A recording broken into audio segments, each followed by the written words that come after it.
പാർലമെന്റിൽ ഏറ്റവും കൂടുതൽ ഉന്നയിച്ച സബ്മിഷൻ വന്യജീവി ആക്രമണത്തെക്കുറിച്ചാണ്. കത്തോലിക്ക കോൺഗ്രസിനെ സംബന്ധിച്ചിടത്തോളം കൃത്യമായ രാഷ്ട്രീയ നിലപാടുണ്ട്.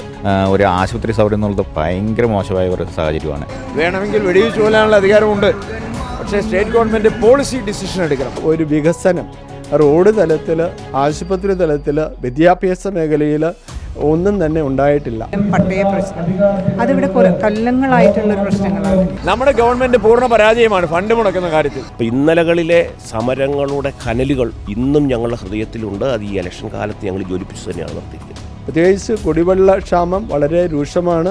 നമ്മുടെ നാട്ടിലെ ചെറുപ്പക്കാർ അവരാരും ഇവിടെ നിൽക്കുന്നില്ല, അവരെല്ലാം വിട്ടുപോവുകയാണ്. മറ്റൊരു ഭരണാധികാരികൾ അനുവദിച്ച് തന്ന റോഡായതുകൊണ്ട് മാത്രം അത് നടപ്പിലാകാതെ വെക്കുന്ന ഒരു അവസ്ഥയുണ്ട്. ഭീമമായ തുക പാർട്ടി സംഭാവന ആവശ്യപ്പെടുന്നത് കൊണ്ടാണ് പലപ്പോഴും കോളേജ് സ്ഥാപിക്കാനായിട്ട് വിജയവരം രൂപതയ്ക്ക് കഴിയാതെ പോയിട്ടുള്ളത്. ഒരിക്കലും ഒരു തെറ്റായ ദർശനത്തോടു കൂടിയല്ല ഇടുക്കി രൂപത ഈ കേരള സ്റ്റോറി പ്രദർശിപ്പിച്ചത് എന്നുള്ളതാണ് വസ്തുത.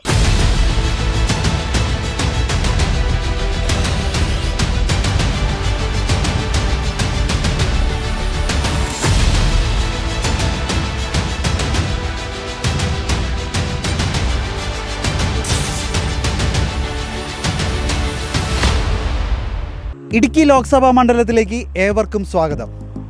കേരളത്തിൻ്റെ മലമുകളിൽ കത്തിച്ചു വെച്ച വിളക്കാണ് ഇടുക്കി. കേരളത്തിന് ആവശ്യമായ 66% വൈദ്യുതി ഉൽപ്പാദിപ്പിക്കുന്നത് ഈ ഇടുക്കി ജില്ലയിലാണ്.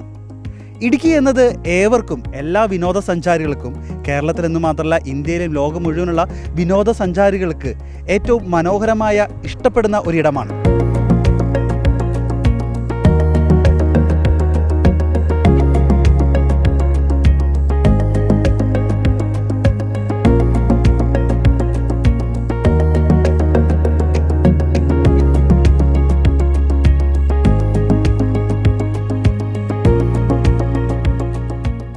കേരളത്തിലെ പ്രധാനപ്പെട്ട 3 പാർട്ടികളും അവരുടെ പ്രചരണം ചൂടോടുകൂടി, വാശിയോടുകൂടി നടത്തിക്കൊണ്ടിരിക്കുന്നു. ഇടുക്കിയെ ഇനി മിടുക്കിയാക്കുന്നത് ആര്?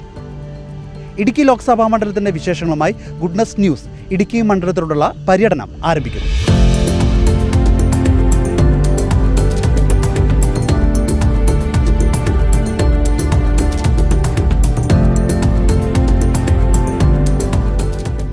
ഇടുക്കി ലോക്സഭാ മണ്ഡലത്തിലുള്ള നമ്മുടെ ഈ ഒരു തെരഞ്ഞെടുപ്പ് പര്യടനം നമ്മളിപ്പോൾ എത്തിയിരിക്കുന്നത് ഇടുക്കി ലോക്സഭാ മണ്ഡലത്തിൻ്റെ പടിഞ്ഞാറേ അറ്റമായ മറയൂർ, കാന്തല്ലൂർ മേഖലയിലാണ്. തമിഴ്നാടിനോട് ചേർന്ന് കിടക്കുന്ന ഈ ഒരു മേഖലയിൽ ഒരുപാട് കർഷകരും കൃഷിയോട് ജീവിതം നയിക്കുന്നവരാണ്. നമുക്കറിയാം കാന്തല്ലൂർ മേഖലയെല്ലാം കരിമ്പും കൃഷിയൊക്കെ വളരെ പ്രശസ്തമാണ്, നമുക്കറിയാം. എന്തായാലും ഈ ഒരു മേഖലയിൽ ജീവിക്കുന്ന ഇവിടുത്തെ ആളുകൾ അഭിമുഖീകരിക്കുന്ന പ്രധാനപ്പെട്ട പ്രശ്നങ്ങളൊക്കെ എന്താണ്? ഇതേക്കുറിച്ച് നമ്മളോട് സംസാരിക്കാനായിട്ട് ഇവിടുത്തെ ഒരു പൊതുപ്രവർത്തകനും മാധ്യമപ്രവർത്തകനായ ചന്ദ്രശേഖരൻ ചേട്ടൻ നമ്മൾ ചേരുകയാണ്. ഏതെല്ലാം മേഖലയിലാണ് ഈ ഒരു ഇവിടുത്തെ ജനങ്ങൾ അനുഭവിക്കുന്ന പ്രശ്നങ്ങൾ, വെല്ലുവിളി? പൊതുവെ അനുഭവിക്കുന്നതെന്ന് വെച്ചാൽ വന്യമൃഗ ശല്യം, കൂടാതെ ഇവിടെ കാർഷിക മേഖലയാണ്. വന്യമൃഗ ശല്യം കൂടാതെ ഒരു അടിസ്ഥാന സൗകര്യങ്ങൾ തന്നെ വികസനം കുറവ് തന്നെയാണ്. കുറവെന്ന് വെച്ചാൽ അതിർത്തി മേഖലയോട് പങ്കുന്ന തമിഴ്നാട് ചേർന്ന് കിടക്കുന്ന ഈ മേഖലയിൽ ഒരു ആശുപത്രി സൗകര്യം എന്നുള്ളത് ഭയങ്കര മോശമായ ഒരു സാഹചര്യമാണ്. ഒരു പ്രാഥമിക ചികിത്സയ്ക്ക് മാത്രമേ ഇവിടെ ഒരു പേഷ്യൻറ്റിനെ പോലും അറ്റൻഡ് ചെയ്യാൻ പറ്റുള്ളൂ. പിന്നെ കൂടാതെ ഇവിടുന്ന് ഒരു ആശുപത്രി ചികിത്സയ്ക്കായി അടിയന്തരമായി എത്തിക്കണമെങ്കിൽ തമിഴ്നാട് അടിമാലി 70 കിലോമീറ്റർ, ഇല്ലെങ്കിൽ കോട്ടയം മെഡിക്കൽ കോളേജ്, ഇപ്പോൾ ഇടുക്കി മെഡിക്കൽ കോളേജ്, ഇങ്ങനെ 100, 150, 200 കിലോമീറ്റർ ദൂരം വരെയാണ് ഒരു പേഷ്യൻറ്റിനെ ഒരു എമർജൻസി ആവശ്യത്തിന് വേണ്ടി എത്തിക്കുന്നത്. അങ്ങനെ ഒരു ഭാഗം നിൽക്കെ പിന്നെ ഇവിടെ റോഡ് സൗകര്യം എന്ന് വെച്ചാൽ ഇപ്പം കുഴപ്പമില്ല. റോഡ് സൗകര്യങ്ങൾക്ക് നല്ല ഒരു ഇതിലാണ് BMC ഇതിലാണ് നിലവാരത്തിലാണ് ചെയ്തിരിക്കുന്നത്. എന്നാലും ഇവിടെ സംബന്ധിച്ച് ഇപ്പം മറയൂർ മൂന്നാർ റോഡ് പറയുവാണെങ്കിൽ ഇരവികുളം നാഷണൽ പാർക്ക് പ്രധാനമായ ഒരു വിനോദസഞ്ചാര കേന്ദ്രമാണ്. ഈ വിനോദസഞ്ചാര കേന്ദ്രങ്ങളിലേക്ക് വരുമ്പോൾ അവിടെ പാർക്കിംഗ് സൗകര്യം ഒരുക്കിയിട്ടില്ല കാര്യമായിട്ട്. അപ്പം ഈ പാർക്കിംഗ് സൗകര്യം കുറവായത് കാരണം ഈ വിനോദസഞ്ചാരികൾ വാഹനങ്ങളെല്ലാം തന്നെ റോഡിലിടുക, മറ്റേ നടി റോഡിലെ മറ്റേ റോഡ് വശങ്ങളിലിടുന്ന ഒരു സാഹചര്യത്തിൽ നിലവിലുള്ളത്. അപ്പം ഈ റോഡ് വശങ്ങളിലിടുമ്പോൾ മറ്റ് യാത്രക്കാർക്ക് പോകാനുള്ള ബുദ്ധിമുട്ട് ഭയങ്കരമായ ഒരു സാഹചര്യമുണ്ട്. ഈ അവസ്ഥയിൽ കഴിഞ്ഞ ഒരു 4-5 വർഷം മുമ്പ് തന്നെ ഈ ഒരു ബ്ലോക്ക് പ്രസിഡൻ്റായിരുന്ന ഇവിടുത്തെ സുന്ദരം എന്ന ആൾ ഈ അറ്റാക്കായി. അപ്പം പെട്ടെന്ന് എമർജൻസിയെ കൊണ്ടുപോകുമ്പോൾ ഈ പാർക്കിംഗ് വാഹന കുരുക്കിൽ കുടുങ്ങിയിട്ട് ആൾ മരണപ്പെടുകയും ചെയ്തു. ഇങ്ങനെ കുറേ സംഭവങ്ങൾ നടന്നിട്ടുണ്ട്. ആ ഒരു വിഷയം ഇതുവരെ പരിഹരിച്ചിട്ടില്ല. ഇത് നമ്മൾ വാർത്തയിലും മറ്റേലും ഒത്തിരി കാര്യങ്ങൾ നമ്മൾ ഈ പറഞ്ഞാലും പക്ഷേ ഇതിനുള്ള ഒരു ഒത്തിരി മറ്റൊന്നും ചെയ്യുന്നില്ല. അതിൻ്റെ ഒരു വിഷയമുണ്ട്. പിന്നെ കൂടാതെ കാർഷിക മേഖല സംബന്ധിച്ച് വന്യമൃഗശല്യം എന്ന് പറഞ്ഞാൽ അതിരൂക്ഷമാണ്. കാരണം ആനയുണ്ട്, പോത്തുമുണ്ട്, മറ്റെല്ലാം തന്നെ ഇവിടെ വന്യമൃഗശല്യം ഒരു കൂടാരമാണ്. കാരണം തൊട്ടടുത്ത് ചിന്നാർ വന്യജീവി സങ്കേതമാണ്. അതിൽ നിന്ന് ഇവിടെ വന്നാണ് വന്യമൃഗങ്ങളെല്ലാം കൃഷി നശിപ്പിക്കുന്നത്. ഈ കൃഷി നശിപ്പിക്കുന്നത് ചെയ്യുമ്പോൾ മറയൂർ സാണ്ടൽ ഡിവിഷനാണ് ഇവിടെ ഈ മേഖലയുടെ ഇത്. അപ്പം ഈ സാണ്ടൽ ഡിവിഷനിൽ ഒത്തിരി പദ്ധതികൾ നടപ്പാക്കുന്നുണ്ട്. പക്ഷേ ഈ പദ്ധതികളെല്ലാം നടപ്പാക്കുന്നുണ്ടെങ്കിലും അത് ഒരു പൂർണ്ണതയിലല്ല. നടപ്പാക്കുന്നുണ്ടെങ്കിലും അത് ഒത്തിരി അപാകത മൂലം വർഷങ്ങൾ തോറും ഇങ്ങനെ റിപ്പീറ്റ് ചെയ്ത് പദ്ധതികൾ നടപ്പാക്കുന്നതല്ലാതെ പക്ഷേ ഈ പദ്ധതിയിലെല്ലാം തന്നെ എന്താ പറയുക, ഇത് ഇല്ലാതായില്ല, ഇത് നശിച്ചു പോവുകയാണ്. നശിച്ചു പോകുകയെന്ന് വെച്ചാൽ ഇപ്പം ഒരു പദ്ധതി നടപ്പാക്കുന്നുണ്ട്, അത് തുടർച്ചയുള്ള ഒരു കണ്ടിന്യൂറ്റി ഇല്ല. അപ്പോൾ അതുകൊണ്ട് കോടികൾ നഷ്ടമല്ലാതെ വേറൊന്നും ഇവിടെ നിലനിൽപ്പിന് കർഷകർക്ക് ഒരു രക്ഷയില്ലാത്ത ഒരവസ്ഥയിലാണ് വന്യമൃഗങ്ങൾ കയറിക്കൊണ്ടിരിക്കുന്നത്. ഇപ്പോൾ ഉദാഹരണത്തിന് ഇപ്പോൾ കഴിഞ്ഞ കാന്തല്ലൂർ പഞ്ചായത്തിലെ കീഴാന്തൂരിലെ ഈ മറ്റ് സർക്കാർ പദ്ധതികൾ ഇവിടെ ഒരു പദ്ധതികൾ എത്ര വന്നാലും അത് കറക്റ്റായ ഒരു റൂട്ടിൽ പോകാത്ത കാരണം അതെല്ലാം തന്നെ പാളിച്ചയിലാണ് പോകുന്നത്. അപ്പോൾ അതുകൊണ്ട് ഇവർ തന്നെ സ്വന്തമായിട്ട് 4 ലക്ഷം രൂപ മുടക്കി സൗർ ജോർജ് വേലി നിർമ്മിച്ച് ഇപ്പോൾ അത്യാവശ്യം അവർ വന്യമൃഗങ്ങൾ ആ കൃഷിത്തോട്ടത്തിലേക്ക് കടക്കാതിരിക്കാൻ നടപടി ചെയ്തിട്ടുണ്ട്, സംരക്ഷിച്ചിട്ടുണ്ട്. പക്ഷേ ഇതുപോലെ ഒത്തിരി ഭാഗങ്ങളുണ്ട്. പക്ഷേ അവരുടെ മേഖല മാത്രമല്ല വന്യമൃഗങ്ങൾ കടന്നു പോകുന്നത്, മറ്റു മേഖല ഒത്തിരി ഭാഗങ്ങളിലേക്ക് വന്യമൃഗങ്ങൾ കടന്നു പോകുന്നുണ്ട്. ഇതിനെല്ലാം തന്നെ നല്ലൊരു പദ്ധതി നടപ്പാക്കണം. മറ്റൊരു കാര്യം വെച്ചാൽ ഇവിടെ കാന്തല്ലൂർ എന്നൊക്കെ പറയുമ്പോൾ നമുക്കറിയാം ഈ കരിമീൻ കൃഷിയൊക്കെ ഒരുപാട് ഉള്ള ഒരു മേഖലയാണ്. അതുമായി ബന്ധപ്പെട്ട് എങ്ങനെയാണ്? അതാ ശർക്കര, മറയൂർ ശർക്കര നിന്നുള്ള ലോകത്തിൽ തന്നെ പ്രസിദ്ധമായ ശർക്കരയാണ് ഇന്ന്. കാരണം കടൽ കടന്ന് വിപണനത്തിന് വരെ എത്തിയിട്ടുണ്ട് മറയൂർ ശർക്കര. അപ്പം ഈ മറയൂർ ശർക്കര ഇത്രത്തോളം നല്ല ഒരു നിലവാരത്തിലുണ്ടെങ്കിലും, ഗുണനിലവാരത്തിലായാലും ശരി, വിപണിയിലായാലും ശരി, നല്ല ഒരു ഓണാന്തര മാർക്കറ്റിലാണ് ഇപ്പം വിൽപ്പന നടത്തിക്കൊണ്ടിരിക്കുന്നത്. പക്ഷേ ഇപ്പോൾ ഈ കരിമ്പ് കൃഷി തന്നെ കുറഞ്ഞു വരികയാണ്. കാരണം മറയൂർ ശർക്കര പേരുണ്ടെങ്കിലും ഈ മറയൂർ ശർക്കര പേരിൽ ഇവിടുത്തെ വ്യാപാരികൾ തന്നെ, കൂടാതെ ഇടനിലക്കാർ തന്നെ തമിഴ്നാട്ടിൽ നിന്ന് ഗുണനിലവാരമില്ലാത്ത ശർക്കര കേരളത്തെ മാർക്കറ്റിലെത്തിച്ച് വിപണനം നടത്തുകയും ഇവിടുത്തുള്ള കർഷകരുടെ ഉൽപ്പാദിപ്പിക്കുന്ന ശർക്കരയ്ക്ക് വില താഴ്ത്തി മേടിക്കുകയും ചെയ്യുമ്പോൾ കർഷകർ ആകെപ്പാടെ നഷ്ടത്തിലാണ് നിൽക്കുന്നത്. അപ്പോൾ അതുകൊണ്ട് ഇപ്പോൾ കർഷകർ തന്നെ ഈ കരിമ്പ് കൃഷി ഉപേക്ഷിച്ച് കമുക്, തെങ്ങ്, വാഴ, മറ്റ് കൃഷിയിലേക്കാണ് മടങ്ങുന്നത്. കാരണം പണ്ട് 3000-ലേറെ ഏക്കറിൽ ഉണ്ടായ കരിമ്പ് കൃഷി 500 ഏക്കർ താഴെയാണ് ആയിക്കൊണ്ടിരിക്കുന്നത്.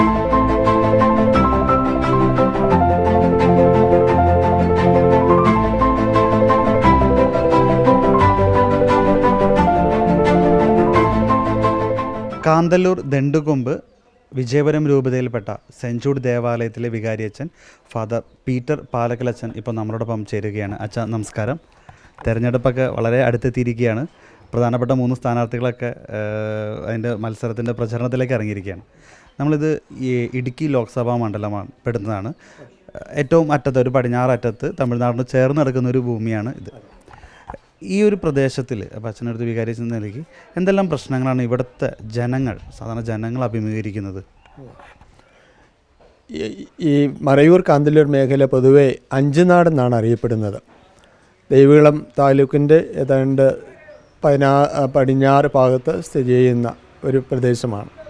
തമിഴ്നാടിനോട് ചേർന്ന് കിടക്കുന്ന സ്ഥലമാണെങ്കിലും ഈ 2 സംസ്ഥാനത്തിൻ്റെ മധ്യഭാഗത്താണിത് സ്ഥിതി ചെയ്യുന്നത്. പക്ഷേ മഴനിഴൽ പ്രദേശമെന്നാണ് പൊതുവേ ഈ അഞ്ചുനാട് അറിയപ്പെടുക. അപ്പോൾ മഴ വളരെ വിരളമായിട്ടാണ് ഇവിടെ കിട്ടാറുള്ളത്. അതുകൊണ്ട് തന്നെ ജനങ്ങൾ പല ഭാഗത്തും കുടിവെള്ളത്തിൻ്റെ പ്രശ്നങ്ങൾ അനുഭവപ്പെടുന്നുണ്ട്. പ്രത്യേകിച്ച് ഈ ദിവസങ്ങളിൽ ഇവിടെയൊക്കെ ലോറിയിൽ ടാങ്കിൽ വെള്ളം കൊണ്ടുവന്ന് കൊടുക്കുകയാണ് ചെയ്തത്. പിന്നെ ഒത്തിരിയേറെ ആദിവാസി മേഖലകളും കൂടി ഉള്ള ഒരു പ്രദേശമാണ്. പക്ഷേ ഇവിടെ നല്ലൊരു ആശുപത്രിയില്ല. ആശുപത്രിക്ക് പോകണമെന്നുണ്ടെങ്കിൽ ഒന്നെങ്കിൽ തമിഴ്നാട്ടിൽ കോയമ്പത്തൂരോ അല്ലെങ്കിൽ കോട്ടയത്തോ കളമശ്ശേരിയിലോ പോകേണ്ടതായിട്ടാണ് അവസ്ഥ. പിന്നെ ഇടുക്കിയിലുണ്ട്. ഇടുക്കിയിലെത്തുക എന്നുള്ളത് വളരെ പ്രയാസപ്പെട്ട ഒരു കാര്യമാണ്. കളമശ്ശേരി എത്തുന്നതിനേക്കാളും ബുദ്ധിമുട്ടാണ് ഇടുക്കിയിലെത്തുക എന്നുള്ളത്. അതുകൂടാതെ തന്നെ പിന്നെ കെട്ടിട മേഖലയിലുള്ള പ്രവർത്തിക്കുന്നവരാണ് കൂടുതൽ. കാർഷിക മേഖല ഇവിടെ ഉണ്ടെങ്കിലും കരിമ്പ് കൃഷി ഉണ്ടെങ്കിലും കരിമ്പ് കൃഷി അന്യം നിന്ന് പോയിക്കൊണ്ടിരിക്കുകയാണ്. പിന്നെ കെട്ടിട മേഖലയിലൊക്കെ പ്രവർത്തിക്കുന്നവരാണ് കൂടുതൽ. അപ്പോൾ കെട്ടിട സാമഗ്രികളൊന്നും ഈ പ്രദേശത്ത് നിന്ന് മണൽ വാരാനോ അല്ലെങ്കിൽ കല്ല് പൊട്ടിക്കാനോ ഒന്നും സാധിക്കത്തില്ല. അപ്പോൾ അതെല്ലാം തമിഴ്നാട്ടിൽ നിന്ന് കൊണ്ടുവരുന്നതുകൊണ്ട് ഭാരിച്ച ചിലവ് വരുന്നുണ്ട്. ഇനി ആശുപത്രിയുടെ ഒരു അഭാവം വളരെയേറെ ബുദ്ധിമുട്ട് അനുഭവിക്കുന്നുണ്ട്. ടൂറിസ്റ്റ് വില്ലേജായിട്ട് ഇത് ഡെവലപ്പായി വരുന്നുണ്ടെങ്കിലും ഈ ട്രാഫിക് പ്രശ്നങ്ങൾ വളരെയേറെ ജനങ്ങളെ ബുദ്ധിമുട്ടിക്കുന്നുണ്ട്. ഒരു രോഗിയെ കളമശ്ശേരിയിലോ ഉടുമ്പൻപേട്ടയിലോ കൊണ്ടുപോകണമെന്നുണ്ടെങ്കിൽ മണിക്കൂറുകൾ ചിലപ്പോൾ കാത്തു കിടക്കേണ്ടതായിട്ട് ഉള്ള അവസ്ഥയുണ്ട്. അപ്പോൾ റോഡുകളുടെ അപര്യാപ്തത, കുടിവെള്ള പ്രശ്നം, അതുപോലെ തന്നെ കെട്ടിട നിർമ്മാണത്തിന് വേണ്ടിയുള്ള ബുദ്ധിമുട്ടുകൾ, അതിലും വലിയ രൂക്ഷമായ ഒരു പ്രശ്നമാണ് ഇടുക്കിയിൽ, പ്രത്യേകിച്ച് ഈ അഞ്ചുനാട് മേഖലയിൽ പട്ടയമില്ല എന്നുള്ളൊരവസ്ഥ. അപ്പോൾ കെട്ടിടങ്ങൾ നിർമ്മിക്കാനോ അല്ലെങ്കിൽ ഉള്ള പട്ടയം തന്നെ എല്ലാ പട്ടയങ്ങളാണ് കൂടുതൽ. അതിൽ വേറെ നിർമ്മാണ പ്രവർത്തനങ്ങൾ നടത്താനായിട്ടുള്ള താമസത്തിനുള്ള വീടൊഴികെ വേറെ നിർമ്മാണ ആവശ്യങ്ങൾക്ക് അത് ഉപയോഗിക്കാനായിട്ട് സാധിക്കത്തില്ല. റിസോർട്ടുകളായിട്ടോ അല്ലെങ്കിൽ ഹോം സ്റ്റേ ആയിട്ടോ അത് കൺവേർട്ട് ചെയ്യാനായിട്ട് സാധിക്കത്തില്ല. അപ്പോൾ പട്ടയത്തിൻ്റെ വലിയൊരു പ്രശ്നമുണ്ട്. പ്രധാനമായിട്ടും നമ്മൾ ചിന്തിക്കേണ്ട ഒരു കാര്യം, ഈ മേഖലയിൽ തമിഴ്നാട് പ്രദേശവുമായിട്ടാണ് കിടന്നിരുന്നത്. പണ്ട് ഇതിൻ്റെ പോക്കുവരവെല്ലാം നടന്നിരുന്നത് ഈ പ്രത്യേകിച്ച് ഉടുമ്പൻചോല, ദേവികുളം താലൂക്കുകളിലെ പല ഭൂമിയും തമിഴ്നാടിൻ്റെ താലൂക്കിലാണ് കിടന്നിരുന്നത്. പട്ടയങ്ങളൊക്കെ തമിഴിലാണ് എഴുതിയിരുന്നത്. അപ്പോൾ ഭാരതം ഭാഷാടിസ്ഥാനത്തിൽ സ്റ്റേറ്റുകളായി മാറ്റിയപ്പോൾ ഈ പ്രദേശം തമിഴ്നാട്ടിലേക്ക് പോകാതിരിക്കാൻ വേണ്ടി പട്ടന്നാണ് പിള്ള 5 ഏക്കർ വീതം മലയാളികൾക്ക് കോളനികളായി കൊടുത്ത് ആളുകളെ ഇവിടെ കുടിയേറ്റി പാർപ്പിച്ചതാണ്. അതിൻ്റെ പശ്ചാത്തലത്തിലാണ് പല കുടുംബങ്ങളും ഈ ഹൈറേഞ്ച് മേഖലയിലേക്ക് കുടിയേറിയത്. ഇപ്പോൾ അവരെയെല്ലാം കുടിയേറ്റക്കാരായിട്ടും പിന്നെ ഈ ഭൂമി വെട്ടിപ്പിടിക്കുന്ന കൊള്ളക്കൂട്ടമായിട്ടാണ് പലപ്പോഴും സംസ്ഥാനം കണ്ടുവരുന്നത്. അപ്പോൾ ഈ മേഖല തമിഴ്നാട്ടിലേക്ക് പോകാതിരിക്കാൻ കേരളത്തിൽ തന്നെ നിലനിർത്തുന്നതിന് വേണ്ടിയാണ് മലയാളികളായിട്ടുള്ള നാട്ടുകാരെ ഈ പ്രദേശത്ത് കുടിയേറ്റി താമസിപ്പിച്ചത്. അത് വലിയൊരു കാര്യമാണ്. ഇന്ന് പലപ്പോഴും രാഷ്ട്രീയ നേതാക്കന്മാരും ഗവൺമെൻറ് ഉദ്യോഗസ്ഥരെല്ലാം ഈ കാര്യം വിസ്മരിച്ചിരിക്കുകയാണ്. അപ്പോൾ ഈ മേഖല പ്രത്യേകിച്ച് ചന്ദനമരം വളരുന്ന ഒരു ഭൂമിയാണ്. ഏറ്റവും നല്ല ഇനം ചന്ദനമുള്ള പ്രദേശമായതുകൊണ്ട് സംസ്ഥാനത്തിന് വളരെ ഒരു വരുമാനം നേടിക്കൊടുക്കുന്ന ഒരു ഭൂപ്രദേശമാണ് ഈ അഞ്ചുനാട് മേഖല. അപ്പോൾ ഇവിടെയുള്ള അതിന് ആനുപാതികമായ ഒരു വികസനം റോഡ് തലത്തിൽ, ആശുപത്രി തലത്തിൽ, വിദ്യാഭ്യാസ മേഖലയിൽ ഒന്നും തന്നെ ഉണ്ടായിട്ടില്ല. പ്രത്യേകിച്ച് കുടിവെള്ള ക്ഷാമം വളരെ രൂക്ഷമാണ്. അതുപോലെ തന്നെ ആദിവാസി മേഖലയിൽ താമസിക്കുന്ന ആദിവാസി കുടുംബങ്ങളിൽ വിദ്യാഭ്യാസപരമായിട്ടുള്ള പിന്നോക്കാവസ്ഥയുണ്ട്, രോഗഗ്രസ്തമായ അവസ്ഥയുണ്ട്. ഇതിനൊന്നും ശാശ്വതമായ ഒരു പരിഹാരം ഉണ്ടാക്കുവാനായിട്ട് സംസ്ഥാന ഗവൺമെൻറ്റോ അഥവാ കേന്ദ്ര ഗവൺമെൻറ്റോ മെനക്കെടാറില്ല എന്നുള്ളതൊരു യാഥാർത്ഥ്യമാണ്. അച്ഛൻ ഈ കാന്തല്ലൂർ മേഖലയിൽ അച്ഛൻ നേരത്തെ പറഞ്ഞ പോലെ ആശുപത്രി എന്ന് പറയുന്ന ഒരു സംവിധാനം അത് വളരെ ഇല്ല എന്ന് തന്നെയാണ്. അച്ഛൻ പറഞ്ഞ പോലെ കളമശ്ശേരി വരെ എത്തണം എന്നതൊക്കെ പറയുമ്പോൾ ചിന്തിക്കാൻ പോലും പറ്റാത്തൊരവസ്ഥയിലേക്ക് എത്തിയിരിക്കുകയാണ്. അപ്പോൾ എത്ര മണിക്കൂറാണ് ഇവിടെ നിന്ന് യാത്ര ചെയ്യേണ്ടി വരുന്നത്? ഇവിടെ നിന്ന് കളമശ്ശേരി വരെ എത്തണമെങ്കിൽ 5 മണിക്കൂർ വേണ്ടി വരും. ഇടുക്കിയിലാണെങ്കിൽ 4 മണിക്കൂർ കൊണ്ട് എത്താമായിരിക്കാം. പക്ഷേ യാത്ര വളരെ ദുഷ്കരമാണ്. കാരണം വളവും റോഡ് വളരെ മോശം, അത് ടാറിങ് നന്നായിട്ടില്ല, വളവും തിരിവുകളുമാണ്, അപകടങ്ങൾ കൂടുതൽ സാധ്യതയുണ്ട്. അതുകൊണ്ട് ഏറ്റവും എളുപ്പത്തിൽ ചെല്ലാവുന്ന ഒരു സ്ഥലമെന്ന് പറയുന്നത് കളമശ്ശേരി മെഡിക്കൽ കോളേജാണ്, അല്ലെങ്കിൽ കോട്ടയം മെഡിക്കൽ കോളേജ്. പിന്നെ തമിഴ്നാട്ടിലേക്ക് പോകുമ്പോൾ പലപ്പോഴും നമ്മൾ അന്യ സംസ്ഥാനത്തു നിന്നുള്ള രോഗികൾ പോകുമ്പോൾ അതിൻ്റേതായ പ്രശ്നങ്ങളും അവിടെയുണ്ട്. ഇപ്പോൾ കോയമ്പത്തൂരുണ്ട്, പിന്നെ ഉടുമ്പൻപേട്ടയിലൊക്കെ തമിഴ് വ്യക്തിപരമായി നടത്തുന്ന ആശുപത്രികളുണ്ട്. അവിടെയൊന്നും ചികിത്സ അത്ര മേൽത്തരമല്ല. അതോടൊപ്പം തന്നെ ഇത് നമ്മുടെയൊക്കെ ടൂറിസ്റ്റ് ഇതിൽ ഇടം പിടിച്ച മേഖലയാണ് ഈ മറയൂർ, കാന്തല്ലൂർ എന്നൊക്കെ പറയുന്നത്. വിനോദസഞ്ചാരികൾ ഒരുപാട് വരുന്ന സ്ഥലമാണ്. ഇവിടെ ഈ ഒരു വിദ്യാഭ്യാസ മേഖലയിൽ ഇവിടുത്തെ ഡെവലപ്മെൻറ്റ് എത്രത്തോളമുണ്ട്? ഇപ്പോൾ വിദ്യാഭ്യാസപരമായിട്ട് 2 ഹൈസ്കൂളുകളുണ്ട്. ഒന്ന് കാന്തല്ലൂർ പഞ്ചായത്തിൽ പ്രൈവറ്റ് സെക്ടറിൽ ഒരു ഹൈസ്കൂളുണ്ട്. അതുപോലെ തന്നെ മറയൂരിൽ ഗവൺമെൻറ് സെക്ടറിൽ ഒരു ഹയർ സെക്കൻഡറി വരെ ഉണ്ട്. അത് കഴിഞ്ഞാൽ ഒരു IHRD തുടങ്ങിയിട്ടുണ്ട്. അത് കാന്തല്ലൂരിലാണ്. മൂന്നാറിൽ നിന്നൊക്കെ കുട്ടികളിവിടെ വരുന്നുണ്ട്. പക്ഷേ അവിടുത്തെ ക്ലൈമറ്റ് വളരെ മോശമായിട്ടുള്ള ക്ലൈമറ്റാണ്. കുട്ടികളെ അവിടെ പലപ്പോഴും അധ്യാപകരെ ആവശ്യത്തിനില്ല. അതുപോലെ തന്നെ പിന്നെ ലാബ് സൗകര്യങ്ങളില്ല. ഒരു കോളേജ് ഉണ്ടെന്ന് പറഞ്ഞാലും അത് തന്നെ അപര്യാപ്തമായിട്ടുള്ള രീതിയിലാണ് വിദ്യാഭ്യാസം പോകുന്നത്. പിന്നെ പലപ്പോഴും കുട്ടികളെ തിരുവനന്തപുരത്തും ആദിവാസി കുട്ടികളെ പ്രത്യേകിച്ച് തിരുവനന്തപുരം, അതുപോലെ തന്നെ കോട്ടയം, എറണാകുളം മുതലായ പ്രൈവറ്റ് സ്ഥാപനങ്ങളിൽ ഹോസ്റ്റലുകളിലൊക്കെ നിർത്തിയാണ് കുട്ടികളെ പഠിപ്പിക്കുന്നത്. ഇപ്പോൾ ഇവിടെ നിന്ന് തന്നെയുള്ള കുട്ടികൾ ഓരോ വർഷവും 10-15 കുട്ടികളെ കോട്ടയത്തും എറണാകുളത്തും അതുപോലെ തന്നെ തൃശ്ശൂരൊക്കെ പോയിട്ടാണ് കുട്ടികളെ പഠിപ്പിക്കുന്നത്. അങ്ങനെ ഒരു വിദ്യാഭ്യാസപരമായിട്ട് വളരെ ബുദ്ധിമുട്ടുണ്ട്. ഇപ്പോൾ നമുക്ക് ഈ ഒരു ഇടുക്കി ലോക്സഭാ മണ്ഡലത്തിൽ മത്സരിക്കുന്ന 2 സ്ഥാനാർത്ഥികൾ LDFിൻ്റെ ആയിക്കോട്ടെ UDFിൻ്റെ ആയിക്കോട്ടെ കഴിഞ്ഞ 10 വർഷങ്ങളായിട്ട് അവർ ഇവിടുത്തെ MP-മാർ തന്നെയായിരുന്നു രണ്ടുപേരും. അപ്പോൾ ഈ ഒരു മേഖലയിൽ ഇത്രമാത്രം ടൂറിസം ഡെവലപ്മെൻറ്റിൽ, ടൂറിസത്തിലും മറ്റെല്ലാ കാര്യത്തിലും ഡെവലപ്മെൻറ്റ് നടത്താവുന്ന ഈ ഒരു സ്ഥലം അതൊരു അണ്ടർ ഡെവലപ്മെൻ്റ് ആയിപ്പോയി എന്ന രീതിയിൽ അത് സർക്കാർ ഇതിനെ ഇത്ര പരിഗണിക്കുന്നില്ല എന്ന രീതിയിലേക്ക് തോന്നുന്നു. ഒന്നാമത് ഈ ഇടുക്കി മണ്ഡലം എന്ന് പറയുന്നത് ഇന്ന് 2-3 ഡിസ്ട്രിക്റ്റിൽ വ്യാപിച്ചു കിടക്കുന്ന ഒരു മണ്ഡലമാണ്. അപ്പോൾ MP-മാർക്ക് ഈ എല്ലാ മേഖലകളെയും ഒരേപോലെ പിന്നെ സ്വാധീനിക്കാനും അവിടെ ചെന്നെത്താനും കഴിയുന്നുണ്ടോ എന്നുള്ളത് വലിയ ഒരു പ്രശ്നമാണ്. കാരണം പലപ്പോഴും MP-മാർ വന്ന് ഒരു റോഡ് ടാർ ചെയ്ത് കഴിഞ്ഞാൽ അവർ വലിയൊരു ഉത്തരവാദിത്വം തീർന്നു എന്നാണ് കരുതുക. അല്ലെങ്കിൽ എന്തെങ്കിലും പഞ്ചായത്ത് 1-2 റോഡുകൾ വെട്ടി അതോടുകൂടി അവിടെ ഉത്തരവാദിത്വം തീർന്നു എന്ന് അവർ കരുതുന്നു. ഇന്ത്യയിലെ ഏറ്റവും നല്ല ടൂറിസ്റ്റ് വില്ലേജായിട്ട് കാന്തല്ലൂർ വില്ലേജ് അടുത്തിടെ പ്രഖ്യാപിക്കുകയുണ്ടായി. പക്ഷേ അതിന് ആനുപാതികമായിട്ടുള്ള ഒരു വികസനം, റോഡ് സംബന്ധമായ വികസനം തന്നെയല്ല, പ്രൈവറ്റ് സെക്ടറിൽ റിസോർട്ടുകൾ സ്ഥാപിക്കാനോ അല്ലെങ്കിൽ ഹോം സ്റ്റേ പണിയാനോ ഉള്ള അനുമതി ലഭിക്കാനുള്ള കാലതാമസം, അങ്ങനെ പല പ്രശ്നങ്ങളുമായിട്ട് ബന്ധപ്പെട്ട് കിടക്കുകയാണ്. അപ്പോൾ ഇന്ത്യയിലെ ഏറ്റവും നല്ല ടൂറിസ്റ്റ് വില്ലേജ് എന്നുള്ള ഗരിമ ഈ കാന്തല്ലൂർ വില്ലേജിനുണ്ടെങ്കിലും അതിന് ആനുപാതികമായിട്ടുള്ള ഒരു വികസനവും ഇവിടെ നടപ്പാക്കാനായിട്ട് സംസ്ഥാന ഗവൺമെൻറ്റോ കേന്ദ്ര ഗവൺമെൻറ്റോ തയ്യാറായിട്ടില്ല. ഈ ഒരു മേഖലയായിട്ട് ബന്ധപ്പെട്ട് ക്രൈസ്തവർ, ഇതിപ്പോൾ ഒരു വിജയപുരം രൂപതയിൽപ്പെടുന്ന ദേവാലയമാണ്. ഇടുക്കി രൂപതയും ഈ ഒരു പ്രദേശത്തുണ്ട്. എത്രത്തോളം ഉണ്ട് അവരുടെ പ്രവർത്തനങ്ങളൊക്കെ എങ്ങനെയാണ്? ഈ പ്രദേശം ആദ്യമേ തന്നെ മിഷൻ പ്രവർത്തനമായിട്ട് ബന്ധപ്പെട്ട് മുമ്പോട്ട് വന്നത് വിജയപുരം രൂപതയാണ്. അപ്പോൾ പ്രാഥമിക വിദ്യാഭ്യാസം നടത്താനും അതുപോലെ ഹൈസ്കൂൾ വരെയുള്ള വിദ്യാഭ്യാസം നടത്താനും വിജയപുരം രൂപത വളരെയേറെ ശ്രദ്ധ വെച്ചിട്ടുണ്ട്. അങ്ങനെയാണ് ഇവിടെ ഈ പ്രദേശത്തിന് അക്ഷരാഭ്യാസം നടത്താനായിട്ട് സാധിച്ചത്. അപ്പോൾ ഇവിടെ ഒരു കോളേജ് സ്ഥാപിക്കണമെന്നുള്ളത് വിജയപുരം രൂപതയുടെ വലിയൊരു ആവശ്യമായിരുന്നു, ആഗ്രഹമായിരുന്നു. പക്ഷേ ഗവൺമെൻറ് അനുമതി കൊടുക്കാറില്ല. പലപ്പോഴും ഓരോ പാർട്ടികൾക്കാണ് ഈ വിദ്യാഭ്യാസം ലഭിക്കുക.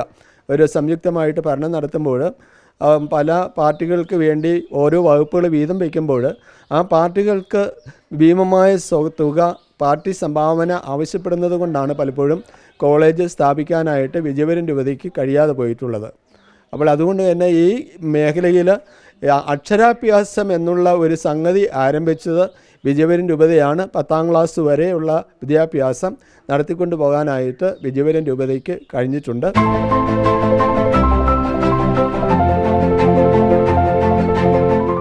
ഇടുക്കി ലോക്സഭാ മണ്ഡലത്തിൻ്റെ പടിഞ്ഞാറേ അറ്റമായ കാന്തല്ലൂർ മറയൂർ ഭാഗത്തെ തെരഞ്ഞെടുപ്പ് പര്യടനത്തിന് ശേഷം നമ്മളിപ്പോൾ എത്തിയിരിക്കുന്ന മണ്ഡലത്തിൻ്റെ ഏകദേശം ഹൃദയഭാഗത്ത് തന്നെയാണ്.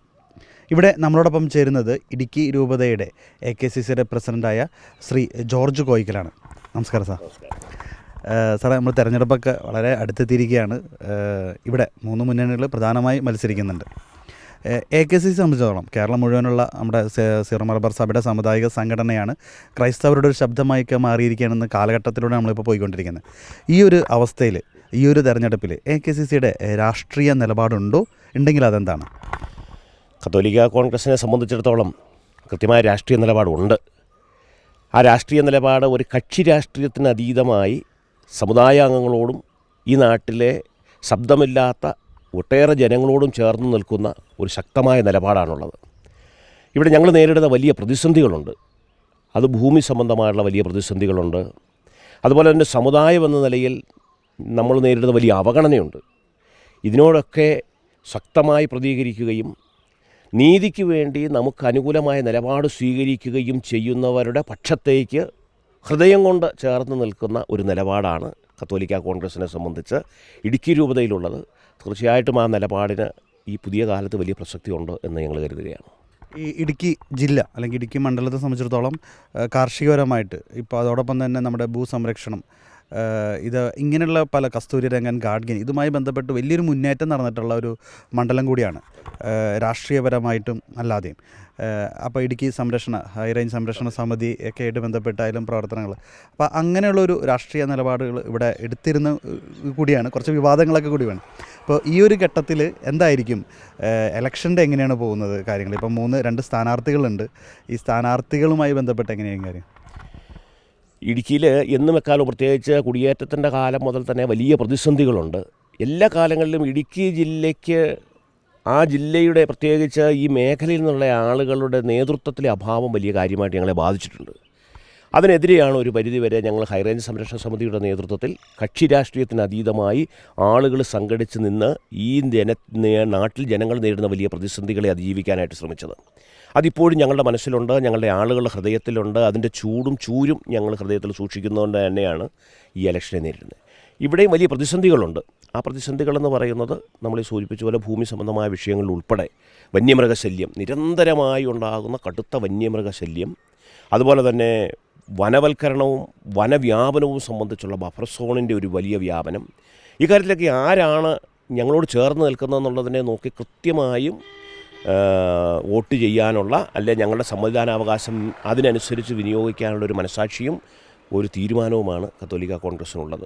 അപ്പോൾ ഇന്നലകളിലെ സമരങ്ങളുടെ കനലുകൾ ഇന്നും ഞങ്ങളുടെ ഹൃദയത്തിലുണ്ട്. അത് ഈ ഇലക്ഷൻ കാലത്ത് ഞങ്ങൾ ജ്വലിപ്പിച്ച് തന്നെയാണ് നിർത്തിയിരിക്കുന്നത്. കഴിഞ്ഞ ദിവസം ഉണ്ടായ കുറച്ച് വിവാദമാണ് കേരള സ്റ്റോറിയുമായി ബന്ധപ്പെട്ട്. ഇടുക്കി രൂപതയ്ക്ക് അത് BJP-യുമായി കണക്ട് ചെയ്തും പോകുന്നുണ്ട്. ഇടുക്കി രൂപതയ്ക്ക് അങ്ങനെ BJP-യുടെ പ്രത്യേക അനുഭാവമുണ്ടോ, അല്ലെങ്കിൽ BJP-യുടെ ഒരു രീതിയിലേക്ക് പോകുന്നുണ്ടോ മറ്റ് 2 മുന്നണികളിൽ നിന്ന്? എനിക്ക് തോന്നുന്നു ഈ ഒരു വിഷയവുമായി ബന്ധപ്പെട്ട് മറ്റ് 2 മുന്നണികളും ഇടുക്കി രൂപതയെ ഒരുപാട് വിമർശനമൊക്കെ ആയിട്ട് മുന്നോട്ട് വന്നിരുന്നു. അപ്പോൾ ഈ വിഷയത്തെ എങ്ങനെയാണ് നോക്കിക്കാണുന്നത്? ഈ വിമർശനത്തിൽ വലിയ കഴമ്പുള്ളതായിട്ട് ഞങ്ങൾക്ക് ബോധ്യപ്പെടുന്നില്ല. ഇത് 2-3 തലങ്ങളിലാണ് ഇത് നിൽക്കുന്നത്. ഒന്ന്, ഞങ്ങൾ ഏതെങ്കിലും ഒരു മുന്നണിക്കോ രാഷ്ട്രീയ പ്രസ്ഥാനത്തിനോ വേണ്ടി നിലകൊള്ളുന്നു, അവരുടെ ശബ്ദമായി വർദ്ധിക്കുന്നതല്ല. ഇത് തീർച്ചയായിട്ടും ഈ നാട്ടിലെ ജനങ്ങൾ, പ്രത്യേകിച്ച് യുവജനങ്ങൾ നേരിടുന്ന വലിയൊരു പ്രതിസന്ധിയുണ്ട്. അത് ഈ പ്രണയച്ചതി, പ്രണയക്കുരുക്ക് എന്നൊക്കെ പറയുന്നത് പോലെ നമ്മുടെ ക്യാമ്പസുകളിൽ എത്രയോ കൊലപാതകങ്ങൾ നടന്നു. ആസിഡ് ഒഴിച്ച് കത്തിച്ചു, ആളുകളെ പരസ്യമായി പാലായിൽ പോലും കുഞ്ഞുങ്ങളെ പ്രണയത്തിൻ്റെ പേരിൽ കുത്തിക്കൊല്ലുന്ന ഒരുപാട് സംഭവങ്ങൾ. അത് ദൈനംദിനം ഉണ്ടാവുകയാണ്, നിരന്തരമായിട്ടുണ്ടാവുകയാണ്.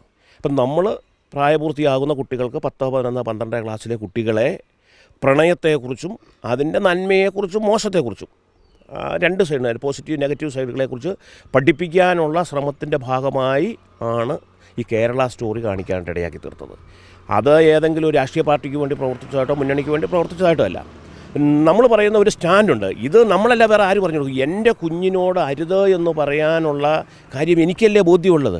അപ്പം ഞങ്ങൾ സഭയുടെ ആളുകൾ, മതാധ്യാപകർ, ഞങ്ങൾ വളരെ ആലോചിച്ച് ഞങ്ങളുടെ കുഞ്ഞുങ്ങളെ ഞങ്ങളുടെ ദേവാലയത്തിൽ, ഞങ്ങളുടെ സ്കൂളിൽ കൊണ്ടിരുത്തി പ്രണയത്തിൻ്റെയും അതിൻ്റെ ചതിക്കുഴികളുടെയും നാനാവിധമായ കാര്യങ്ങളെക്കുറിച്ച് പറഞ്ഞു ബോധ്യപ്പെടുത്തിയതിന് ശേഷം അതിന് കൊടുത്ത ആക്ടിവിറ്റികളുടെ ഭാഗമായി ദൂരദർശൻ സംപ്രേഷണം ചെയ്തൊരു സിനിമ, OTT പ്ലാറ്റ്ഫോമിൽ ലഭ്യമായിരിക്കുന്ന ഒരു സിനിമ, ഞങ്ങളുടെ ഈ ചെറിയ സ്ഥലത്ത് പോലും തിയേറ്ററിൽ പ്രദർശിപ്പിച്ചൊരു സിനിമ, ആ സിനിമയൊന്ന് കാണുകയും വിലയിരുത്തുകയും അതിൻ്റെ അർത്ഥത്തിൽ ഞങ്ങൾ പഠിപ്പിച്ച പാഠഭാഗങ്ങളെക്കുറിച്ച് നിങ്ങളുടെ റിവ്യൂ തരികയും ചെയ്യുക എന്ന് പറയുന്നതിനകത്ത് പൊളിറ്റിക്കലൈസ് ചെയ്യാൻ തരുന്നത് നിർഭാഗ്യകരമാണ്.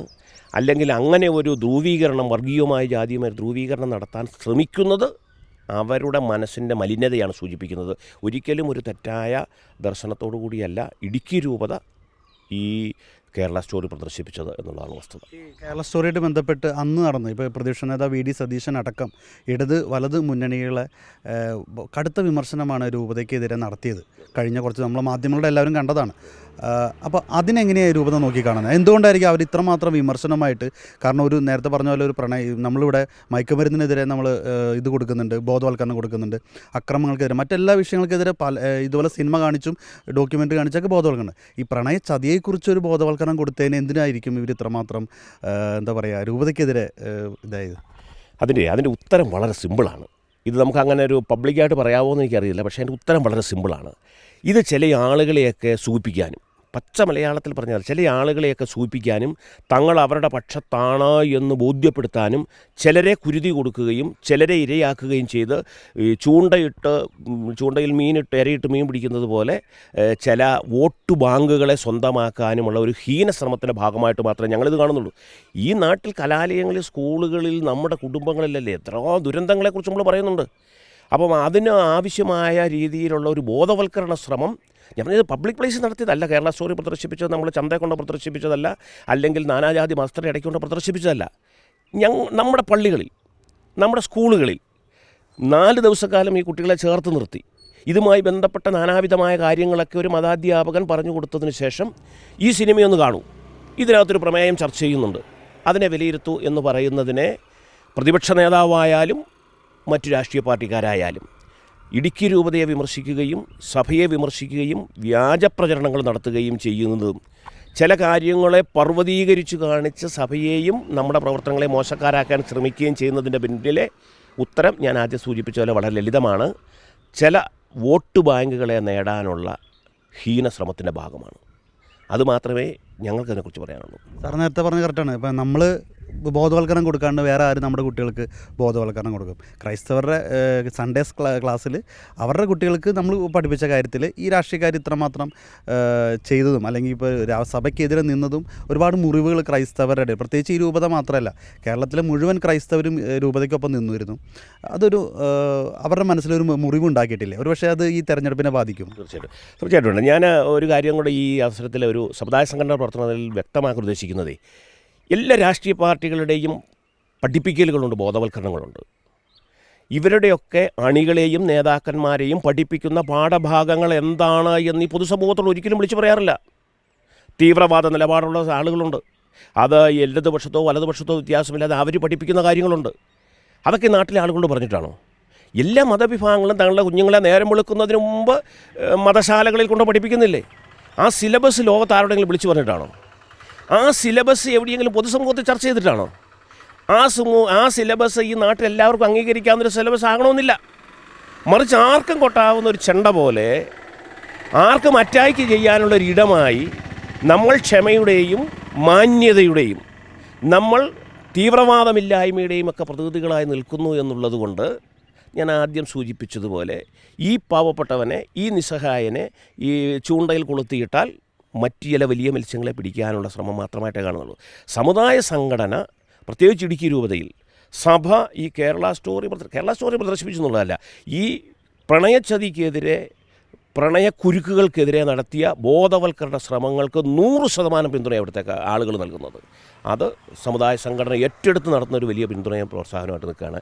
അത് രാഷ്ട്രീയക്കാർ എന്ത് പറയുന്നു എന്നുള്ളതിൻ്റെ ഒരു വിഷയം പോലുമല്ല. അതാണ് എൻ്റെ കാര്യം.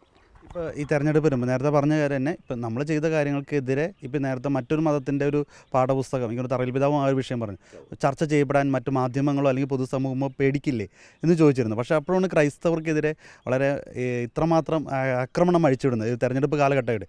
അപ്പോൾ അത് ക്രൈസ്തവരുടെ വാക്കിന് അല്ലെങ്കിൽ അവരുടെ ശബ്ദത്തെ ചില രാഷ്ട്രീയ നേതാക്കൾ വില കൊടുക്കുന്നില്ല. ഒരുപക്ഷെ നമ്മളതൊരു വോട്ട് ബാങ്ക് അല്ലാത്തതുകൊണ്ടോ ന്യൂനപക്ഷങ്ങളിൽ ന്യൂനപക്ഷമായി മാറുന്നുണ്ട്. ഇത് ക്രൈസ്തവൻ ശ്രദ്ധിക്കേണ്ടതല്ലേ? തീർച്ചയായിട്ടും. ഇതിനെ ഒരു പൊതു ചൊല്ലുണ്ട്, കാരണവന്മാർ പറയുന്നില്ല, താടിയുള്ളപ്പനെ പേടിയുള്ളൂ എന്നൊരു ചൊല്ലുണ്ട്.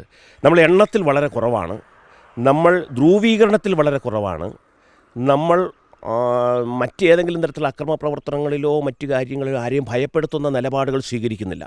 നമ്മുടെ സഹവർത്തിത്വത്തിൻ്റെ നിലപാടാണ്, സാഹോദര്യത്തിൻ്റെ നിലപാടാണ്, ക്രിസ്തു പഠിപ്പിച്ച നിലപാടിൻ്റെ ആളുകളാണ് നമ്മൾ. അതുകൊണ്ട് നമ്മളുടെ മേൽ എന്തുമാകാം എന്ന് ധരിക്കുന്നതാണ്. പക്ഷേ എലക്ഷൻ കാലത്ത് നമ്മൾ പറയാൻ ആഗ്രഹിക്കുന്നത്, ഇത് മനസാക്ഷിയുടെ ഒരു പ്രതികരണമാണ്, നമ്മുടെ അംഗീകാരമാണ് വോട്ട് എന്ന് പറയുന്നത്.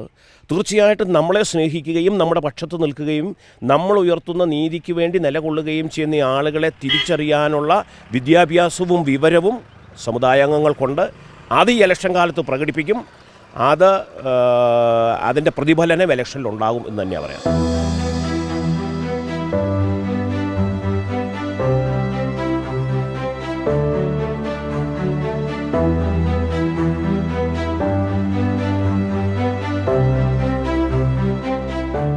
നമ്മളിപ്പോൾ എത്തി നിൽക്കുന്നത് ഇടുക്കി ലോക്സഭാ മണ്ഡലത്തിലെ NDA സ്ഥാനാർത്ഥി അഡ്വക്കേറ്റ് സംഗീത വിശ്വനാഥൻ ഇപ്പോൾ നമ്മുടെ ഒപ്പം ചേരുകയാണ്. മാഡം നമസ്കാരം. പ്രചരണമൊക്കെ ഏത് ഘട്ടം വരെ എത്തി? വളരെ ഭംഗിയായി തന്നെ പ്രചരണം നടക്കുന്നുണ്ട്. ഇപ്പോൾ വെയിലും മഴയും ഒക്കെയായി മിക്സഡ് ആയിട്ടുള്ള ഒരു കാലാവസ്ഥയിലാണ്. പ്രവർത്തകരൊക്കെ ഏറെ ഉത്സാഹത്തിലാണ്. അവരെല്ലാവരും കൂടെ തന്നെയുണ്ട്. ഇപ്പോൾ രണ്ടാം ഘട്ടം പ്രചരണം, വാഹന പ്രചരണം നടന്നുകൊണ്ടിരിക്കുകയാണ്. എന്തായാലും മോദിജിയുടെ ഒരു പ്രഭാവം ഈ തെരഞ്ഞെടുപ്പിൽ തീർച്ചയായിട്ടും പ്രതിഫലിക്കുമെന്നുള്ള തർക്കം. ജനങ്ങളുടെ പ്രതികരണമൊക്കെ എങ്ങനെയുണ്ട്? അവരെല്ലാവരും പറയുന്നത് ഇപ്രാവശ്യം ഒരു മാറ്റമുണ്ടാവും എന്ന് തന്നെയാണ്. ഞങ്ങളുടെ സഹപ്രവർത്തകർ എന്നോട് പറയുന്നത് നരേന്ദ്രമോദി എന്ന് പറയുന്ന ഒരു വികാരമായിട്ട് അവർ മാറിയിട്ടുണ്ട് നാട്ടിലെ ജനങ്ങൾക്ക്. പ്രത്യേകിച്ച് ക്രൈസ്തവ സമൂഹമടക്കം നമ്മുടെ കൂടെയുണ്ട്. ആ ഒരു എനിക്കൊരു ഫീല് കിട്ടുന്നുണ്ട്. ഞാൻ കഴിഞ്ഞ പ്രാവശ്യം ഇവിടെ തെരഞ്ഞെടുപ്പിൽ നിന്നാണ് ഇടുക്കി മണ്ഡലത്തിൽ. പക്ഷെ അതിൽ നിന്ന് വ്യത്യസ്തമായിട്ട് വിഭിന്നമായിട്ട് ഒരു ഫീല്, പ്രത്യേകിച്ച് ക്രൈസ്തവ സഹോദരന്മാർ ഒരുപാട് പേര് എൻ്റെ കൂടെ പ്രവർത്തന മേഖലയിൽ തന്നെ ഉണ്ട്. നമ്മുടെ ഇടുക്കി മണ്ഡലത്തിൽ സ്വഭാവം അനുസരിച്ച് കഴിഞ്ഞ കുറേ വർഷങ്ങളായിട്ട് UDF ഈ ഒരു മണ്ഡലത്തിൽ പ്രതിനിധീകരിച്ചിട്ടുണ്ട്, LDF പ്രതിനിധീകരിച്ചിട്ടുണ്ട്. ഇവിടുത്തെ വികസന സ്വപ്നം ഇപ്പോൾ ഒരു NDAയുടെ കാൻഡിഡേറ്റ് എന്ന നിലയിൽ എന്തൊക്കെ തരത്തിൽ വികസന സ്വപ്നമാണ് മാഡം ഈ ഒരു മണ്ഡലത്തിൽ കാണുന്നത്? ഇവിടെ കഴിഞ്ഞ കാലങ്ങളിലൊക്കെ മാറി മാറി ഭരിച്ചത് ഇവരാണ്. അങ്ങനെ ജോയ്സ് ജോർജ് ആയാലും ഡീൻ കുര്യാക്കോസ് വീണ്ടും വരണം എന്നുള്ള ഒരു അഭിപ്രായമാണ് അവർ ഫ്ലെക്സ് ബോർഡിലൊക്കെ കാണുന്നത്. പക്ഷെ എനിക്കൊന്ന് ചോദിക്കാനുള്ളത്, കഴിഞ്ഞ കുറേ കാലങ്ങളായിട്ടുള്ള ഒരു പ്രശ്നം, പട്ടയ പ്രശ്നം, അതിവിടെ കൊല്ലങ്ങളായിട്ടുള്ളൊരു പ്രശ്നങ്ങളാണ്. ഇതിന് ശാശ്വതമായ ഒരു പരിഹാരം ഇവിടെ കാണാൻ പറ്റില്ല. ഇലക്ഷൻ എടുക്കുമ്പോൾ കുറേ പട്ടയമേളകൾ വയ്ക്കുമെന്നാല് വേറെ ഒരു പരിഹാരമില്ല. അതുപോലെ തന്നെ ഏറ്റവും അലട്ടുന്നൊരു പ്രശ്നമാണ് വന്യജീവി പ്രശ്നങ്ങൾക്ക് കൃത്യമായി അവരൊരു കാഴ്ചപ്പാടോടെയുള്ള ഒരു പദ്ധതി തയ്യാറാക്കാനോ മറ്റോ കേന്ദ്ര ഗവൺമെൻറ് ആയിട്ട് ആലോചിച്ചിട്ടില്ല. എത്രയോ ഫണ്ടുകൾ അതിന് വേണ്ടിയിട്ട് ഉണ്ട്, പക്ഷെ അത് കൃത്യമായി വിനിയോഗിക്കാനായിട്ട് കഴിഞ്ഞ കാലഘട്ടത്തിൽ ഒന്നും ശ്രമിച്ചിട്ടില്ല. 5 കൊല്ലത്തോളം 10 കൊല്ലത്തോളം ഒക്കെ അവരിവിടെ ഭരണത്തിലുണ്ടായിരുന്നല്ലോ. പക്ഷെ ഇതൊന്നും അവർക്ക് ചെയ്യാൻ സാധിച്ചിട്ടില്ല എന്നുള്ള യാഥാർത്ഥ്യം ഇന്ന് ജനങ്ങൾ തിരിച്ചറിയും. അതുകൊണ്ടാണ് അവർ പ്രത്യേകിച്ച് പറയുന്നത് ഈ ഒരു മാറ്റം ആവശ്യമാണെന്ന്, അനിവാര്യമാണെന്ന് അവർ പറയുന്നു. മറ്റൊരു വിഷയം, ഇപ്പം മാഡം പറഞ്ഞ പോലെ തന്നെ വന്യജീവി ആക്രമണം, അത് ഇടുക്കിയിൽ വളരെയധികം രൂക്ഷമായ ഇഷ്യൂ ആണ്. ഈ തെരഞ്ഞെടുപ്പിൽ ക്രൈസ്തവ സഭയായാലും കർഷകരായാലും ഉയർത്തിക്കാട്ടുന്നൊരു പ്രശ്നമാണ്. ഇതിൽ കേന്ദ്ര സർക്കാർ അല്ലെങ്കിൽ കേന്ദ്രത്തിലെ 72 ഒരു വന്യജീവി നിയമം, അതാണ് പല കാരണങ്ങൾ തടസ്സമായി നിൽക്കുന്നതെന്ന് പറയുന്നുണ്ട്. അപ്പോൾ ഈ ഒരു നിയമത്തിൽ അമെൻമെൻറ്റ് കൊണ്ടുവരാനായിട്ട് മാഡം ശ്രദ്ധിക്കും? ഇല്ല, അത് ഓൾറെഡി അമെൻമെൻറ്റ് കൊണ്ടുവന്നിട്ടുണ്ട്. അതിൻ്റെ നിയമം എടുത്ത് പരിശോധിച്ചാൽ കൃത്യമായിട്ട് അതിനുള്ള പരിഹാര മാർഗ്ഗങ്ങൾ നിയമം തന്നെ പറഞ്ഞിട്ടുണ്ട്. അത് എമെൻഡ് ചെയ്തിട്ടുമുണ്ട്. ഇപ്പോൾ 2003 എമെൻഡ് ചെയ്തിട്ടുണ്ടെന്നാണ് എൻ്റെ ഓർമ്മ. അപ്പോൾ അത്തരത്തിലുള്ള അത് കൃത്യമായി നടപ്പിലാക്കാൻ ഇവിടുത്തെ ഭരണാധികാരികൾ ശ്രമിക്കുന്നില്ല എന്നുള്ളതാണ് ഇവിടുത്തെ വിഷയം. അതോടൊപ്പം തന്നെ വന്യജീവി കേന്ദ്രത്തിന് അവരുടെ ആവാസ വ്യവസ്ഥ അതിൻ്റെ തനിമയോട് നിലനിർത്താനായിട്ട് അവർക്ക് കഴിഞ്ഞിട്ടില്ല. അതിനുവേണ്ടി ഒരുപാട് ഫണ്ടുണ്ട്. ഇവിടെ 2 വാഹനം മേടിക്കാൻ മാത്രമാണ് ആ ഫണ്ട് ഉപയോഗിച്ചതെന്നാണ് ഞാൻ മനസ്സിലാക്കിയത്. വാഹനം മേടിച്ചാൽ വന്യജീവികൾക്ക് അവരുടെ ഭക്ഷണമോ അല്ലെങ്കിൽ അവരുടെ വെള്ളമോ കിട്ടില്ലല്ലോ. അപ്പോൾ ഭക്ഷണവും വെള്ളവും കൃത്യമായി കൊടുക്കാത്തത് കൊണ്ട് വന്യജീവികൾ ജനവാസ മേഖലയിലേക്ക് ഇറങ്ങി വരുന്നൊരവസ്ഥയാണ് നമുക്ക് കാണാൻ കഴിയുന്നത്. മറ്റൊരു വിഷയം, ഇടുക്കി മണ്ഡലം ഒരുപാട് വലിയൊരു മണ്ഡലമാണ്. ഏകദേശം 2ാമത്തെ ജില്ലയാണ് ഇടുക്കി ജില്ല. പക്ഷേ ഇപ്പോൾ കാന്തല്ലൂർ മേഖലയിൽ ഞങ്ങൾ പോയായിരുന്നു. അവിടെ എല്ലാം പറയുന്നത് അവർക്ക് ഒന്ന് റോഡ് സൗകര്യം, ഒന്ന് ഹോസ്പിറ്റൽ. അപ്പോൾ അവിടെയൊക്കെ വെച്ച് ഒരാൾക്ക് വലിയൊരു അസുഖം വന്നാൽ ഒന്നെങ്കിൽ കളമശ്ശേരി മെഡിക്കൽ കോളേജ് വരെ കൊണ്ടുവരണം. ഇതിൻ്റെ ഇടയ്ക്ക് അവർക്ക് അവിടെ ഒരു വരുന്ന വഴിക്ക് ഇപ്പോൾ രാജമല അവിടെയൊക്കെ ബ്ലോക്കുകൾ ഒരുപാട് കിട്ടുന്നുണ്ട്, ടൂറിസം കേന്ദ്രം ആയതുകൊണ്ട്. അപ്പോൾ അവിടെ ജീവിക്കുന്ന പാവപ്പെട്ട വ്യക്തികൾക്ക് ഒരു ആശുപത്രി സൗകര്യത്തിന് പോലും ഇടുക്കി മണ്ഡലത്തിലൊരു നല്ലൊരു സൗകര്യമില്ല എന്നുള്ളൊരു വിഷയം പറയുന്നുണ്ട്. ഈ വിഷയത്തെ എങ്ങനെ നോക്കിക്കാണുന്നു? ഇവിടെ ഇടുക്കിയെ സംബന്ധിച്ചിടത്തോളം നിങ്ങളൊരു കാര്യം മനസ്സിലാക്കണം. 10 വർഷം മുമ്പും ഞാൻ ഇടുക്കിയിലൂടെ റോഡുകളിലൂടെ സഞ്ചരിച്ചതാണ്. 10 വർഷത്തിന് ഇപ്പോൾ നരേന്ദ്രമോദിജി സർക്കാർ വന്നതിന് ശേഷം ഇവിടെ ഒരുപാട് റോഡുകൾ വികസിപ്പിച്ചിട്ടുണ്ട്. നല്ല നല്ല റോഡുകൾ ഇടുക്കിക്ക് ഇപ്പോൾ വന്നുകൊണ്ടിരിക്കുകയാണ്. ചില റോഡുകൾ ഇവിടെ പദ്ധതി അനുവദിച്ചിട്ടും അത് നടപ്പിലാക്കാതെ വെക്കുന്നത് മറ്റൊരു ഭരണാധികാരികൾ അനുവദിച്ച് തന്ന റോഡായതുകൊണ്ട് മാത്രം അത് നടപ്പിലാകാതെ വെക്കുന്ന ഒരു അവസ്ഥയുണ്ട്. പക്ഷേ തീർച്ചയായിട്ടും നരേന്ദ്രമോദിജിയുടെ ഡെവലപ്മെൻറ്റ് എന്താണെന്ന് മറ്റ് ഭരണമുള്ളവർക്കൊക്കെ ഇവിടെ കാണിച്ചു കൊടുത്ത് മാതൃകയായിട്ട് നിലനിൽക്കുന്നത്. ആ വികസനം ഇവിടെ കൊണ്ടുവരാൻ യാതൊരു പാടുമില്ല. അതുപോലെ തന്നെ ഹോസ്പിറ്റലുകൾ, ടൂറിസം മേഖലയാണ് ഇടുക്കി. ഈ ടൂറിസം മേഖലയെ നിലനിർത്തിക്കൊണ്ട് തന്നെ അതിന് കൃത്യമായ പ്ലാനിങ്ങിനോടുകൂടി ഇവിടുത്തെ അതിനോട് ചേർന്ന് കൊടുക്കുന്നവരെ ചേർത്ത് പിടിക്കാനായിട്ട് നമുക്ക് സാധിക്കും. അതിന് അവരുടെ അടിസ്ഥാന സൗകര്യങ്ങൾ വികസിപ്പിക്കാനായിട്ടുള്ള എല്ലാ പദ്ധതികളും നരേന്ദ്രമോദിജി ഗവൺമെൻറ് കൊണ്ടുവരാനായിട്ട് ആഗ്രഹിക്കുന്നുണ്ട്. ഇവിടെ മോദിയുടെ ഗ്യാരണ്ടി പറഞ്ഞിട്ടുള്ളത് അതിനൊക്കെ തന്നെയാണ്. ആ ഗ്യാരണ്ടി ഇവിടെ കുറേയൊക്കെ നടപ്പിലാക്കിയതിന് ശേഷമാണ് അദ്ദേഹം പറഞ്ഞത്. ഗ്യാരണ്ടി ഇവിടെ നടപ്പിലാക്കാനായിട്ട് വിമുഖത കാണിക്കുന്നതാണ് ഇവിടുത്തെ പ്രശ്നം.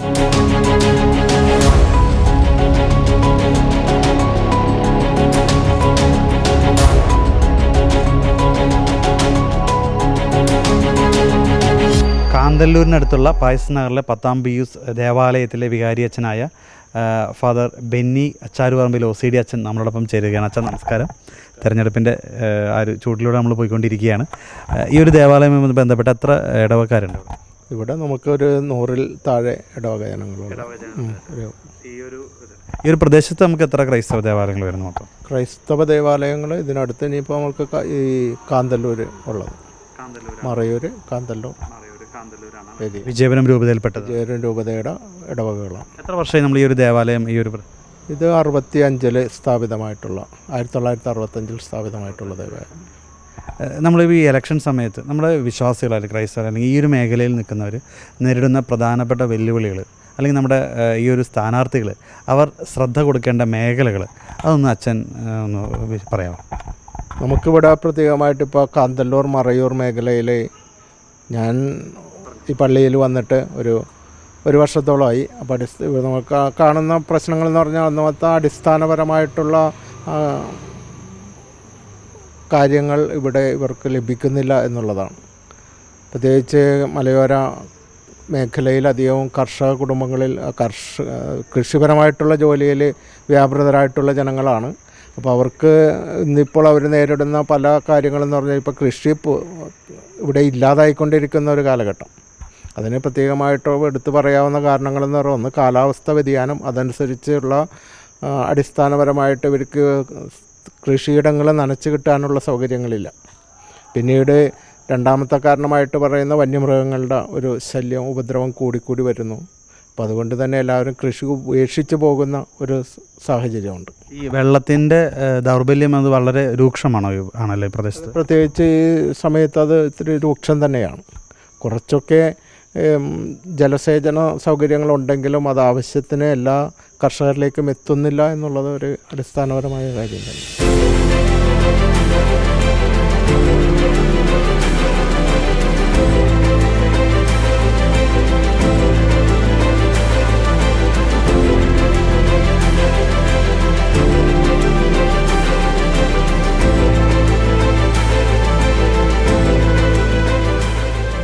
തെരഞ്ഞെടുപ്പിൻ്റെ പ്രചരണ ചൂടിലാണ് അല്ലേ?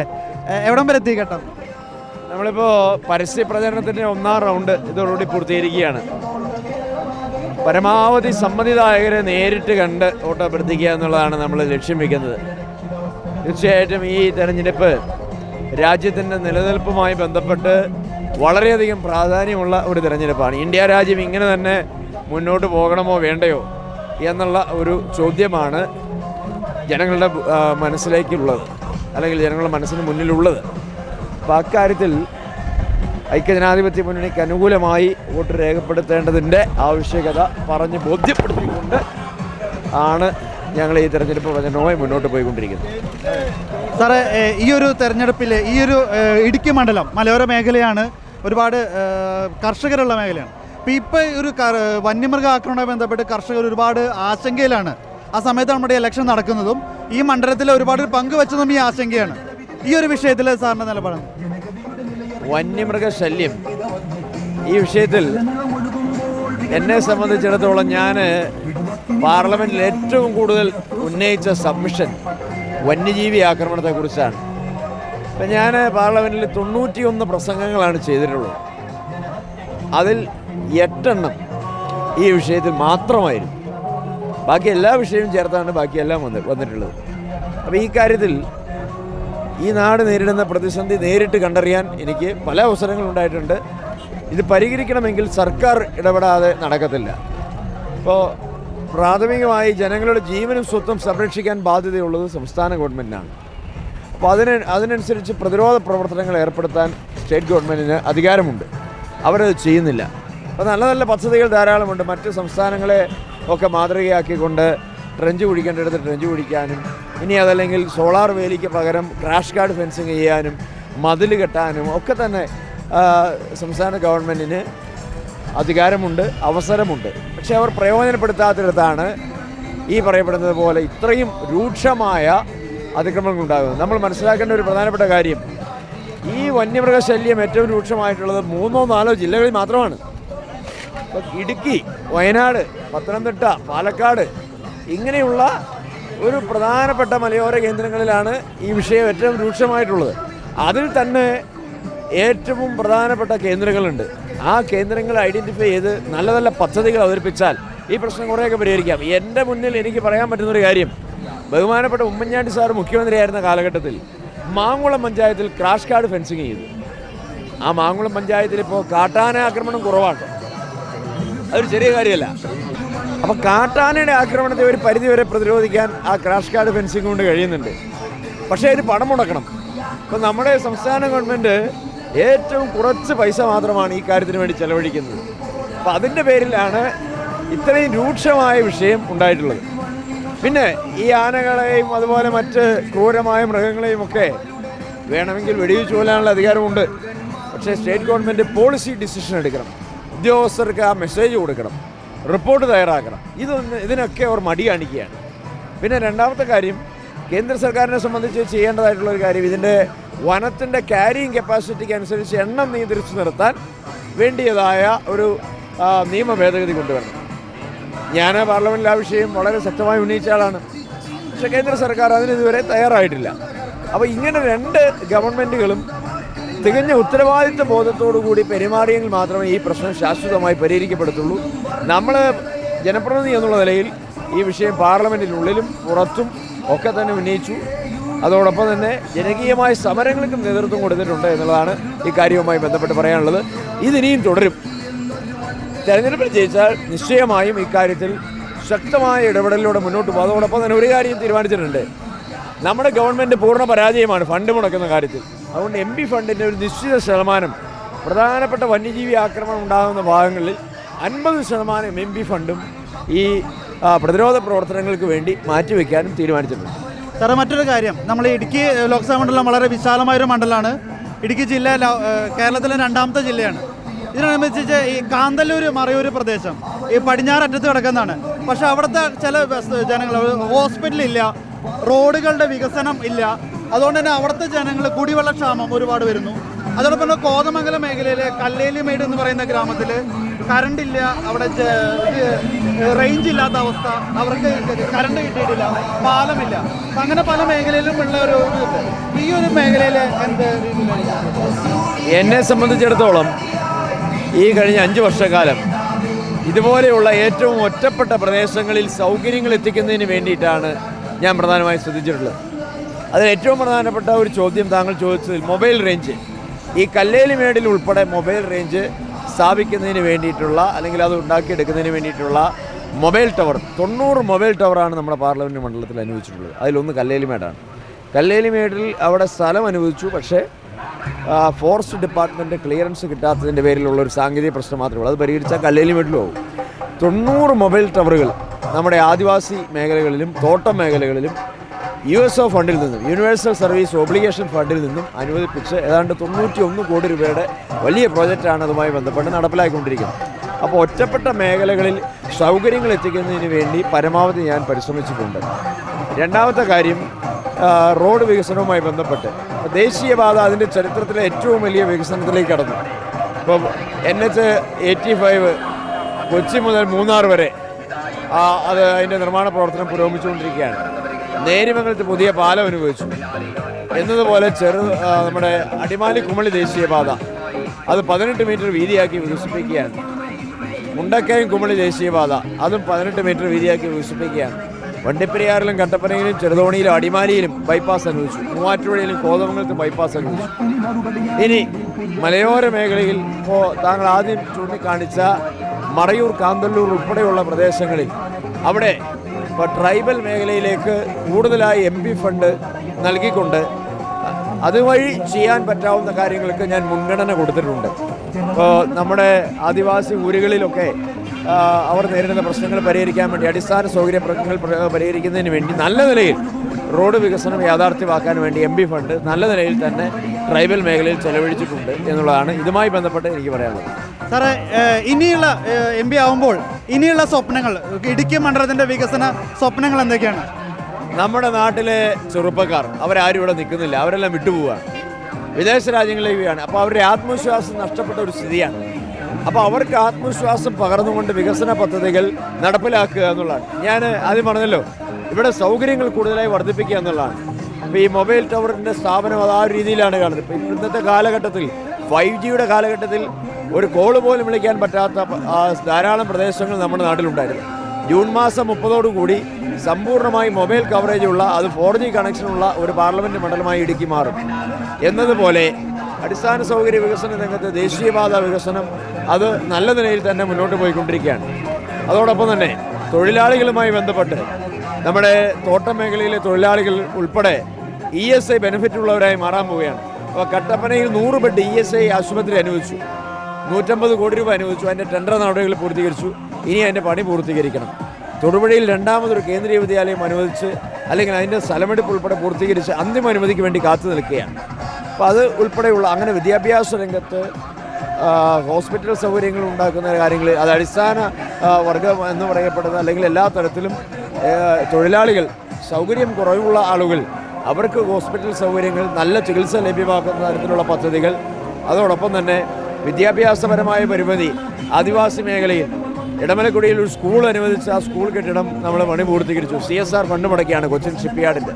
അതോടൊപ്പം തന്നെ സംസ്ഥാന രാഷ്ട്രീയ രംഗത്ത് ഇടുക്കി ജില്ലയ്ക്കെതിരെ യുദ്ധപ്രഖ്യാപനം നടത്തിയ ഒരു ഗവൺമെൻറ്റാണ്. ഏതാണ്ട് 35 കരിനിയമങ്ങളാണ് ഇടുക്കി ജില്ലയ്ക്കെതിരെ ഈ ഗവൺമെൻറ് ഇറക്കിയത്.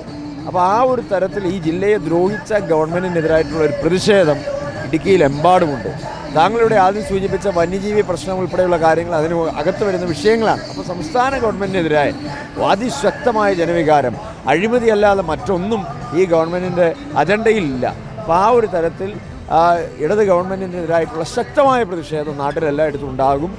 അതോടൊപ്പം കഴിഞ്ഞ കാലങ്ങളിൽ ഞാൻ ചെയ്തിട്ടുള്ള വികസന പദ്ധതികൾക്കൊക്കെ ഒരു അംഗീകാരം എന്നുള്ള നിലയിൽ കൂടി ജനങ്ങൾ അനുകൂലമായ ഒരു പ്രതികരണം നടത്തും എന്നുള്ള ഉറച്ച പ്രതീക്ഷയിലാണ് ഇപ്പോഴുള്ളത്.